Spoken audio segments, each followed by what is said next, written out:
Kaget saya Mbak Yun, baru bangun tidur. Bangunmu jam berapa? Kan tadi kan mau libur, dan bangunnya kan saya kan jam 9 loh, terus mandi kan. Terus dikasih tahu jam berapa untuk beli kopernya? Saya udah dandan, udah kayak gini, jam setengah 1 saya pokoknya keluar. Sebentar, aku nanya lagi sekali lagi. Soalnya ada beda dari perkataanmu. Kamu bangun jam 9. Iya. Dikasih tahu nggak kalau kamu di interminit jam 9? Enggak. Berarti jam 1 itu dikasih tahu. Sebelum jam setengah 1. Jam berapa kamu keluar? Saya kan tadinya mau keluar kan jam 11. Saya tadinya mau libur tuh jam 11. Udah bawa tiang-tiangan itu, Mbak. Dia nyetok saya, Yuli kesini saya mau ngomong sama kamu. Dia ngomong masalah itu, masalah uang, masalah ini. Terus datang tukang kaset. Nah, saya kan pikir, saya mau pulang Indo, saya lo kopernya nggak cukup. Saya kan tadi mau beli koper, setengah 1 saya baru bilang sama dia. Itu. Berarti jam 11 kamu ngobrol-ngobrol sampai jam setengah 1. Iya. Soalnya sekarang beda lagi sama omong-omong yang tadi. Maci kamu bilang kamu dari jam setengah 12, jam 11-an kamu sudah keluar. Sekarang lagi beda jam setengah 1. Aku nggak masalah. Intinya dari kata-kata kalian tuh beda gitu. Aku nggak tahu siapa yang salah siapa yang benar ya. Kalau jam 11 itu saya mau keluar libur, Mbak. Biasanya juga kalau minggu itu jam 11 saya keluar rumah. Ada loh masih chattingannya sama dia. Saya masih di jalan, Mam, tunggu sebentar. Ada loh. Tapi maji kamu kan nyuruh kamu jam 2, Mas ya? Iya, benar tidak? Terus saya bilang kan lagi di jalan, Mam. Lu kan macet, Mbak Yuni. Di jalan tuh macet. Setengah jam, 30 menit saya tuh datang ke rumah tuh setengah 3 loh, Mbak. Oh Yuli, kamu tuh kenapa lama banget? Iya, Mam, sorry. Di jalan kan macet. Saya bilang kayak gitu loh. Soalnya dari majikanmu kata-kata terakhir adalah kamu itu diajak ngomong nggak connect. Kamu itu nggak ada masalah sebenarnya. Cuman kamu disuruh kerja itu lelet satu. Yang kedua, bisa dibilang bahwa kamu tidak memperhatikan perintah. Jadi kenapa? Dia sudah mencoba sampai 9 bulan. Tapi dia itu tidak bisa karena dia itu sangat butuh kamu, tapi kamunya yang lelet. Maksudnya lelet gimana? Ya nggak tahu. Kamu sendiri yang tahu, Mas sayang. Apapun yang di permintaan dia, apakah bisa cepat tanggap atau kamu hanya kamu yang tahu, aku nggak tahu. Makanya aku tadi kan nanya, sebenarnya dia bagus nggak? Kalau bagus, cuman kan aku sangat butuh dia. Tapi saat aku perintah dia tuh selalu tidak bisa memuaskan, tidak bisa seperti yang aku inginkan. Contohnya di hari terakhir ini, dia tak suruh beli koper. Siketan lah, dengar sendiri kan? Supirnya sudah menunggu, dia pun belum datang. Jadi itu satu contoh. Dan alasanmu masuk akal, aku terima. Iya. Masuk akal, tapi masalahnya kan orang tidak bisa terima, Yul. Bukan aku. Karena orang Hong Kong harus tepat waktu dan kamu lelet. Dan kamu bilang itu nggak lelet karena macet. Ya berarti aku masuk kerja kalau macet ya nggak usah masuk. Apa seperti itu? Tidak juga kan sayang. Iya, karena majikan sudah bilang jam 2 dan kamu jam 2.30. Cuman setengah jam. Iya, bagi kita yang di Indonesia nggak ada pekerjaan. Tapi kalau kita panggil taksi setengah jam, 10 menit itu dendanya berapa? Apakah kamu berpikir sampai situ? Ya nggak tahu, Mbak Yuni. Nah, karena kamu nggak tahu dan kamu nggak peduli sayang. Seandainya kamu tahu dan peduli, kamu nggak akan seperti ini. Ngerti nggak maksudku? Jadi sebenarnya angel Yul, soalnya seolah-olah kamu itu tidak bersalah dan kamu bilang aku nggak tahu. Yul, nggak tahu. Waktu macet ngabarin majikan nggak? Sorry, Kan ngabarin kan saya chat dulu sama dia. Lihat chatnya. Soalnya dia telepon aku katanya kamu satcom. Ya orang dibilang HP-nya mati, Mbak Yun, gimana? Kamu bilang ngabarin, sekarang bilang HP-nya mati. Sebelum mati saya udah kabarin sama dia. Ada loh, masih ada chattingannya, nanti tak buka, tak screenshot tuh jam berapa. Kamu tuh nggak punya nomorku, kamu bilang. Kan tadi Mbak Yuni bilang nelfon saya pasti masuk kan? Nggak tahu aku, soalnya kamu aja nggak cari aku. Ya Allah Mbak Yuni, satu bukan yang nggak cari. Ya Allah Mbak Yuni, kan saya dari dulu cari sampean. Oh, kapan? Kalau ada perlunya aja cari aku. Kalau nggak ada perlunya nggak pernah cari aku. Kapan? Nanya aku sama kamu. Astagfirullahaladzim, kan saya sering kupas WB. Aku dipindah sini sudah setengah tahun loh. Ya nggak tahu. Makanya kan nggak tahu saya. Kamu nggak tahu. Saya lo cuma nyarinya siapa, Koko Steven, Mbak Yuni, Mbak Rida, 3 orang itu yang saya cari. Ayo, Paham? ayo. Tapi setengah tahun nggak ada yang nyari aku. Astagfirullah, nomornya nggak ada, sumpah di HP yang Dengar kan Dok, tadi kan bilang nomormu nggak ada, tapi katanya ada. Sekarang bilang nggak ada. Katanya Mbak Yuni kan miss call di sini pasti masuk Terserah kan, Yul, Mbak. aku tuh nggak penting, Mas, nggak penting. Kesep lagi cerita. Karena nunggu ho. Hanya kamu yang tahu pekerjaannya bagus apa enggak, itu hanya kamu yang tahu. Tapi majikan intinya kerjamu nggak bagus, lelet. Wong tadinya aja saya tuh pengen notice loh Mbak Yuni, saya ngomong sama Koko Stephen. Saya udah nggak mau kerja di situ. Karena sisanya apa? Udah ngising nih Pampers, udah tiap hari pergi ke rumah sakit. Coba saya loh dari dulu ngomong sama Celinda nggak mau kalau ada job ke rumah sakit.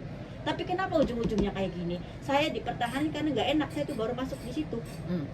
Saya dipertahankan sampai 9 bulan itu enggak. Ya? Iya, sisanya sakit, matanya buta, nggak bisa melihat. Terus kalau di rumah sakit harus didorong sama kursi roda sampai jalan nunggu taksi. Kursinya dibawa balik lagi, pulang-pulang masak makan siang, pergi ke pasar, segitu masih bilangnya lelet mah. Sekali lagi kan aku nggak tahu, aku cuma dengerin majikan ngomong. Kamu Iya. nggak pernah cerita. Itu kan konsekuensi kerja, Mbak. Iya makanya Mbak. Tapi kan saya kan kerja modal mandir masih dibilangnya lelet, gimana Mbak? Uang tiap hari pergi ke rumah sakit pulang sore. Terus kalau bukan saya, mana ada jam 4 pulang ke rumah sakit, mana ada masih beres-beres. Saya setiap pulang Semua anak salah kalau kamu ngomong kayak gitu. enggak, Salah. maksudnya hari Minggu Mbak Yun, hari Minggu saya pulang jam 9, ada piring saya cuci, gas kotor saya bersihin. Itu salah sayang. Kalau kamu ngomong kayak gitu salah. Tanyain ini. Tanyain sebelahmu. Semua kerja sama. Itu karena ikhlas. Kalau kamu nggak ikhlas juga salah. Iya. Bukan. Kalau kamu nggak ikhlas salah. Karena memang dalam peraturan tidak boleh bekerja. Malam tidurmu jam berapa, Mbak? Jam 1. Kenapa sampai jam 1? Kan itu sisanya kan kalau malam kan ini kan diganti air itu loh Mbak Yuni, kayak di rumah sakit itu loh. Jadi sebelum dia nerapin itu kayak infusan kayak gitu, saya tuh nggak bisa mandi. Sebelum dia selesai dulu baru saya bisa mandi. Nah kalau saya selesai jam 10 cuci piring selesai, dia baru itu kerja. Kalau saya belum selesai, sebenarnya nggak kayak gitu ya Mbak. Sebenarnya kan sebelum saya cuci piring selesai kan dia kan harus duluan itu kan, soalnya itu kan lama kan nerap infusan kan Mbak Yuni. Jadi saya tuh nunggu itu, tidur malam, bangun jam 8, bikin sarapan, pergi ke rumah sakit, pulang jam 3, bikin makan siang, habis itu ke pasar, habis itu masak lagi buat makan malam. Sebentar dong, pekerjaan kayak gitu semua orang mengalaminya. Iya, saya juga Paham nggak ikhlas maksud- Mbak. Kalau sebentar, karena itu dia butuh pembantu. Iya. Paham nggak maksudku? Makanya saya kan nggak pernah ngomongin sama siapa-siapa masalah ini. Kan saya keluar, ini kan baru saya omongin. Saya cerita sama Mbak Dewi. Tanya sama Mbak Dewi, saya loh sering cerita, nggak pernah cerita sama orang. Saya cerita sama keluarga sendiri. Itu kan Mbak Dewi kan keluarga saya. Jadi saya berani cerita sama dia, karena saya ikhlas. Kalau saya nggak ikhlas, mana ada cerita sama orang. Dewi pun nggak pernah bilang sama aku nggak tahu sama sekali, nggak pernah. Aku kaget makanya kamu pulang ke sini, aku nggak tahu. Ya makanya kata Mbak Dewi kan bilang itu di Jumat ada Mbak Yuni. Alhamdulillah ya Allah, kata saya ada Mbak Yuni. Ya nggak ada yang ngasih tahu aku, nggak ada. Masa? Aku cuman tadi dikasih tahu katanya kamu beli koper sampai berjam-jam nggak pulang, itu aja. Tadi kok telepon sama Koko Stephen mah pagi. Sekali lagi kamu telepon orang, aku mana tahu sayang. Kamu telepon siapa? Koko Stephen.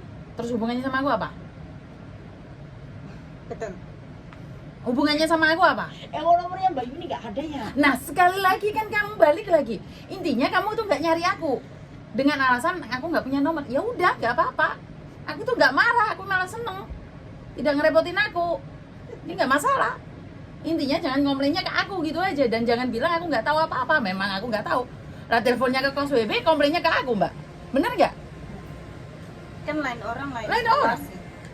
Oh tadi ada anak komplain tentang kos WB, aku bilang kamu datangnya ke kos WB, minta nyelesainnya sama kos WB, jangan mintanya ke aku.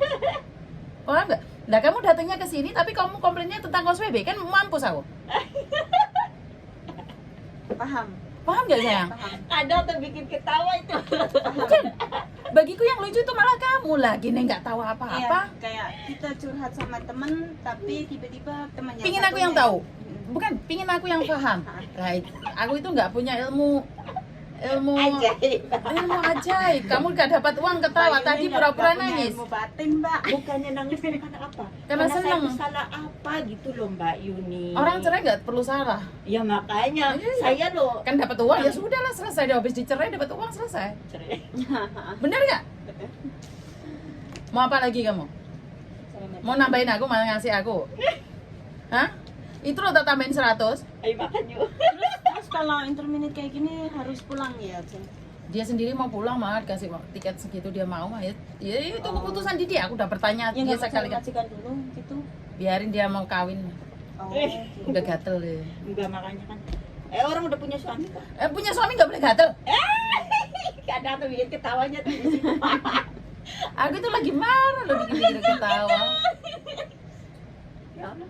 Iya, iya sekarang mungkin mau pulang, tapi kan 2 atau 3 bulan lagi mungkin pikirannya ekonomi di Biarin. Indonesia gitu.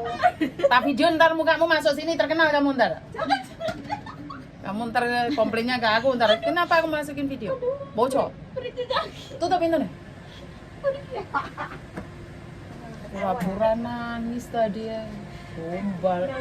Gombal apa? Oh enggak, nangisnya tuh saya tuh salah apa bangun tidur kita mesti disuruh pulang ke agent. Nah terus kedua kan pisahnya susah turun. Nah saya tadinya pikirnya lo masih pengen kerja Mbak Yuni, tapi Udah saya pulang bingung. aja gatel gitu. Pulang aja lah. Kata siapa? Tadi ngomongnya mau pulang loh. Tak rekam lo suaramu kamu mau pulang tadi. Iya. Besok berubah lagi hatinya. Dia bisa mau kerja boleh majikan. Gombal. Yuk makan yuk. Tetap terus. Gombal. Ayo Mbak Yuni. Kamu dari majikan ganti majikan kapan kamu traktir aku? Ayo ganti kos CP kamu pernah? Tak antemin emang ada. Kan belum pernah datang ke KSWB. Tadi curhat ngomong di kos CP, curhatamu di sini tuh masih Ya, kedengeran. waktu itu di KSWB enggak ada sama Mbak Yuni. Iya, sama orang Iya. lain iya udah, sama aku enggak, Mbak. Biarin dah. Kan kata Mbak Dewi katanya suruh ke sana ambil kerudung, ambil hadiah katanya waktu lebaran itu. Mbak Yuni kan biasanya di room sama itu kan, di room yang sana kan dilihat nggak ada banyak kok. Ternyata udah pindah di sini. Emang nggak pernah nyari, gimana bisa tahu sayang? Aku kan nggak ada di hatimu. Jangan pura-pura deh kamu. Astagfirullahaladzim. Jangan pura-pura deh kamu. Jangan pura-pura kamu jangan. Apa sih modus?